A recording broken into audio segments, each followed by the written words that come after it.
മഴ പറയുന്നു, ഒരു കുഴപ്പവുമില്ലാതെ പണ്ടും ഞാൻ ഒരുപാട് പെയ്തതാ. പക്ഷേ ഇന്ന് നിങ്ങൾ എന്റെ വഴി തടഞ്ഞു. പുഴ പറയുന്നു, പണ്ടും ഞാൻ ഒരുപാട് ഒഴുകിയതാ. പക്ഷേ ഇന്ന് നിങ്ങൾ എന്റെ നെഞ്ചു തകർത്തെന്റെ കരകൾ കയ്യേറി. ഭൂമി പറയുന്നു, പണ്ടു ഞാൻ ഒരുപാട് വെള്ളം കുടിച്ചതാ. പക്ഷേ ഇന്ന് നിങ്ങൾ എന്റെ വായിൽ കോൺക്രീറ്റ് ഇട്ടടച്ചു.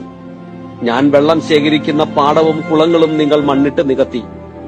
മല പറയുന്നു, പണ്ട് ഞാൻ പേമാരിയിൽ അനങ്ങാതെ ഉറച്ചു നിന്നതാ. പക്ഷേ ഇന്ന് നിങ്ങൾ എന്റെ കാലുകൾ മുറിച്ചെടുത്തു. അതുകൊണ്ടാണ് എനിക്ക് പിടിച്ചു നിൽക്കാൻ കഴിയാതെ ഉരുൾപൊട്ടലിൽ വീഴുന്നത്. ഇപ്പോൾ മഴ ചോദിക്കുന്നു, കെട്ടിയടച്ച തോടുകളും പുഴകളും തുറന്നുവിടുമോ? ഞാൻ എന്റെ വഴിയിൽ പൊയ്ക്കോളാം.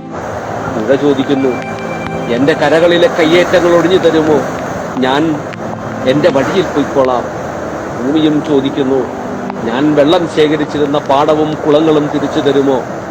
മലയും ചോദിക്കുന്നു, ഇനിയെങ്കിലും എന്റെ കാല് വെട്ടുന്നത് നിർത്തുമോ? ഞാൻ ഒരു കാലിലെങ്കിലും പിടിച്ചു നിന്നോളാം. നമ്മൾ മനുഷ്യർ പ്രകൃതിയുടെ ഉടമകളല്ല, കാവൽക്കാർ മാത്രമാണെന്ന് തിരിച്ചറിയുക. അല്ലാത്ത പക്ഷം പ്രകൃതി എന്താണെന്ന് നമ്മെ പഠിപ്പിക്കും.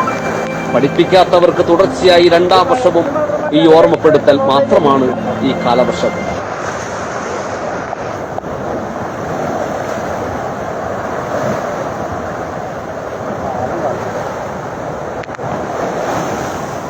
Legal.